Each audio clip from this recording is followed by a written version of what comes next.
Eccola qua, 2,12. La matricola di Iroso, ultimo mulo alpino ad aver svolto il servizio militare. La mostra il presidente del Veneto, Luca Zaia, alla festa di compleanno del grande vecchio che ha raggiunto l'eccezionale età di 40 anni.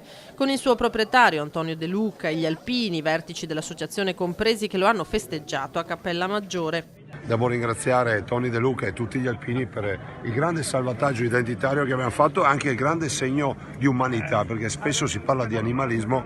Tony De Luca li ha salvati assieme agli alpini, li ha salvati dal macello questi muli. E ieri a festeggiare questa istituzione, non più solo un soldato, ha detto Zaia, ma a tutti gli effetti un generale, c'erano anche 3 sindaci di Cappella Maggiore, ma anche Vittorio Veneto, Fregona, e proprio in una stalla di Fregona da 15 anni Iroso vive affiancato dall'asina Gigliola, ben più giovane del suo straordinario compagno, ex brigata Cadore. Il mulo nasce, ricordiamolo tutti, da un incrocio tra un asino maschio e una cavalla, la femmina del cavallo. E Iroso è la sublimazione della potenza dell'asino e del cavallo, quindi porta in sé le migliori caratteristiche dei due soggetti. Un servitore della patria lo definiscono gli alpini, che gli hanno augurato buon compleanno con una lettera carica di affetto e di stima, un veterano dell'associazione a cui Zaia ha augurato inoltre altri 40 anni davanti a sé.